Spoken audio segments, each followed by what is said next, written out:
आता पाहूया दिवसभरातल्या टॉप 9 मोठ्या बातम्या। मुंबई गोवा महामार्गाच्या अधिकाऱ्यांवर गुन्हे दाखल करा, सुनील तटकरेंची मागणी। माणगाव बायपासचे रखडलेलं काम आणि होणाऱ्या वाहतूक कोंडीमुळे तटकरे संतापले।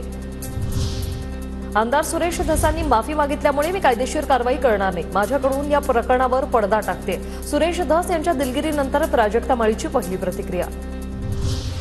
प्रयागराज येथील कुंभमेळ्यासाठी सर्व मुख्यमंत्र्यांना निमंत्रण। उत्तर प्रदेश सरकार सर्व राज्यांच्या मुख्यमंत्र्यांना निमंत्रण देणार।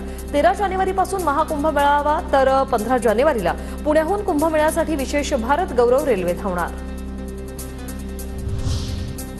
राज्यात एटीएसची मोठी कारवाई। मुंबई, नांदेड, छत्रपती संभाजीनगर, नाशिक, अकोल्यात 8 बांगलादेशी अटक। मागील काही दिवसात एटीएसची चौथी कारवाई।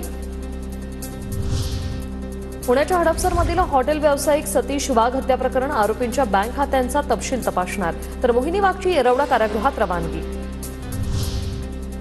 राष्ट्रवादी शरद पवार गटाचे नेते जितेंद्र आव्हाडांना व्हॉट्सअॅपवरून अज्ञाताकडून धमकीचे मेसेज। धमकीच्या चॅटचे फोटो आव्हाडांनी पोस्ट केले। व्हॉट्सअॅप चॅटवरून शिवीगाळ आणि धमकी। पुण्यातील ससून रुग्णालयातील वॉर्डबॉयवर गोळीबार, शवविच्छेदन करणाऱ्या वॉर्डबॉयवर कात्रज घाटात 2 अज्ञातांकडून गोळीबार। वॉर्डबॉय दीपक लोकर जखमी।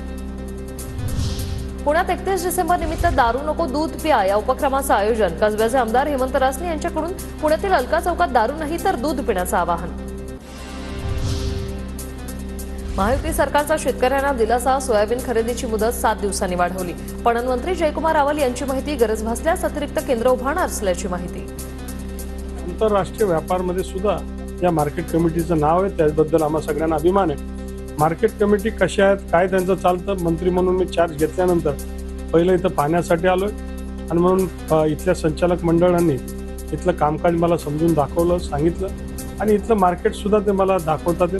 त्याच्यामधल्या काही नक्कीच अडचणी आहेत, त्या अडचणीमधनं मंत्री म्हणून माझे त्याच्यामधनं मार्ग काढण्याची जबाबदारी माझी आहे। लवकरात लवकर आम्ही त्याच्यातनं मार्ग काढू